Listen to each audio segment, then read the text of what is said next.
สวัสดีครับสบายดีพ่อแม่พี่น้องเบิร์ดสุขสุขคนเด้อที่นี่ตอนทำกับสู่สองตะวันเด้อมื้อนี้พาทุกคนเนาะมายังตลาดสีหอมตลาดกลางคืนอยู่ที่นครหลวงเวียงจันทน์เนาะเป็นตลาด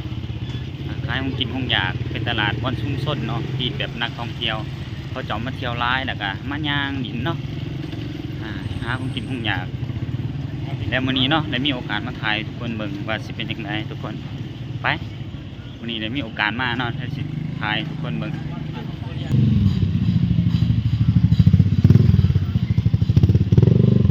เข้ามางานร้ายแล้ว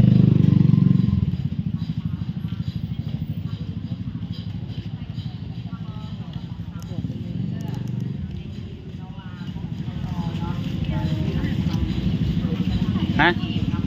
นี่เลยอยู่ไหนเนี่ยต้องย่างกลับไปเนาะ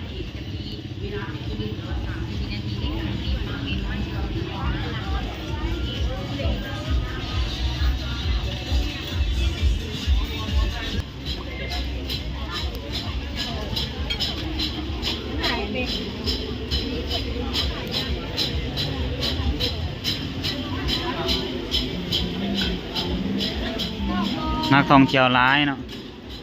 เขาเจาะมาเที่ยวประเทศลาว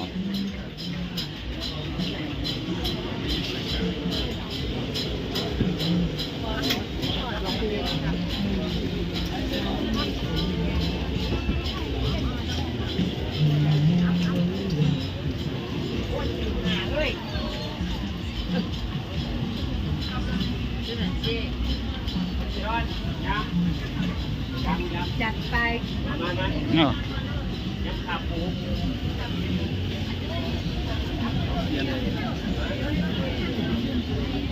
เอาใส่กรอกวะโอ้ประมาณเท่าไรนี่ใส่กรอกอีสานใส่กรอกอีสานเหรอนี่35,000 กีบเฮ้ยชุดหนึ่ง35,000 กีบเหรอเลยเอาชุดหนึ่งนะนี่ใส่กรอกอีสานทุกคนเห็นได้อยู่ไทยเนาะอยู่ลาวก็มีกันสีหอมตลาดกลางคืนตลาดสีหอมนครหลวงเวียงจันทน์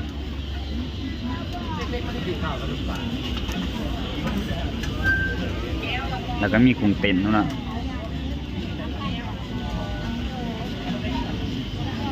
กุ้งสด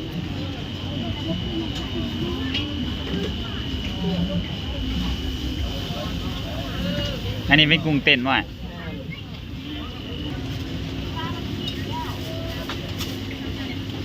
เนี่ย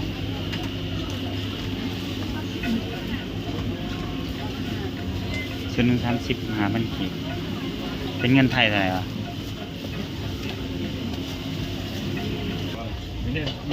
ใส่กรอกอีสาน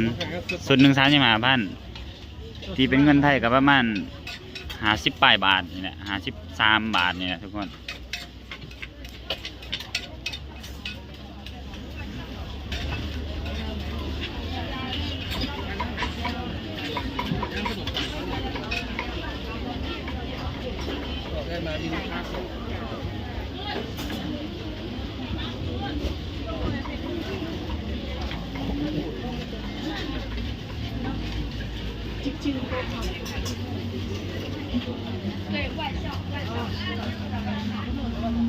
ของมันไก่แบบนี้เด้ออยู่แล้ว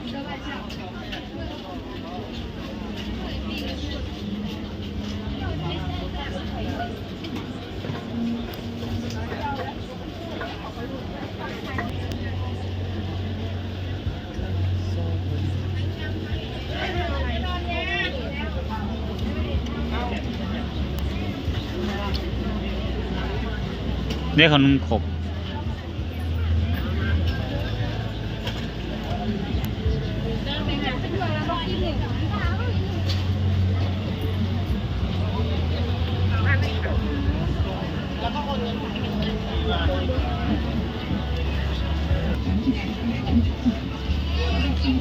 เต่าหูมิน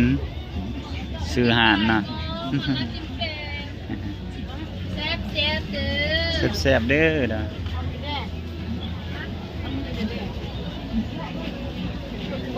เ บาบินเนาะเท่าได้เลยอ่ะ40โอเคเอาตัวนี้อ่ะ40,000เป็นเงินไทยกับประมาณ60 บาทเนาะทุกคนกล่องหนึง60 บาทนี่แหละตีเป็นเงินไทยทางท่องเที่ยวร้ายเนาะเขาจะมาเที่ยว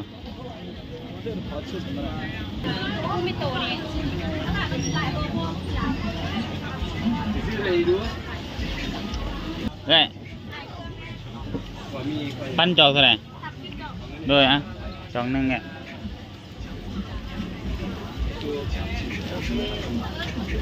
30,000กับ50 บาทเงินไทย30,000กิบ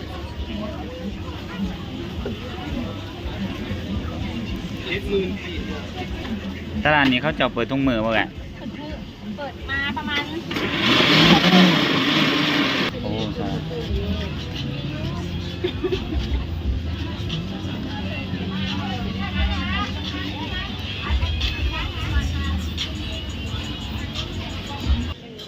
ตลาดชื่อตลาดสีหอมพี่น้องมาจากประเทศไทยกะสิพักวันไหนอยู่ที่ในนครหลวงเวียงจันทน์เนาะกะเซิร์ชเขาในแผนที่ตลาดสีหอมกะสิออกเนาะมันกะสิบอกว่าอยู่บนใดเนาะจุดก็มาตามนั้นเลยย่อมทำว่าเครื่องกินเนาะครบเลยที่ตลาดสีหอม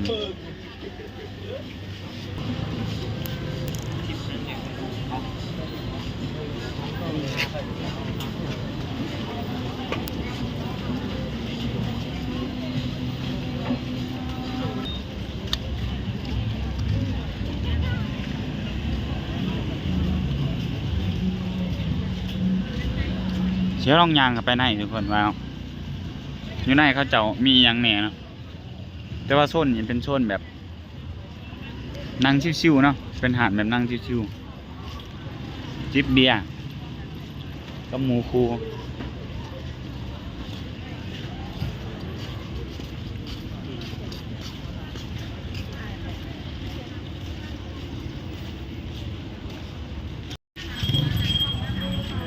ตอนนี้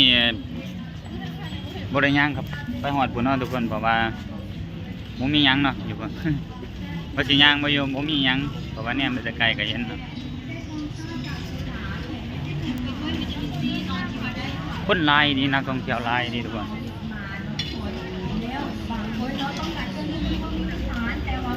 เป็นตลาดที่ว่าแบบนี่แหละเนาะคันสีมาหาของกินของอย่างเนาะแบบย่างดินน้ำนี่ยังนี่แหละตลาดนี่แหละตลาดสีหอมนี่เนาะเป็นตลาดที่ว่าแบบว่าล่างในโซเชียลได้ทุกคนแบบอยู่ที่นครหลวงเวียงจันทน์ครับรถเนี่ยเนี่ยตลาดล่างประเทศลาวก็ถือว่าล่างเนาะผู้ใดมากก็รีวิวทุกคนแต่ว่านี่ก็สิขอจบคลิปสำนีก่อนเด้อขอบใจหลายๆเด้อที่เขาเบิ่งคลิปตะวันแต่ต้นจนจบเนาะพอกันคลิปหน้าเด้อคลิปนี้ก็สบายดีบ๊ายบายเด้อพอกันคลิปหน้า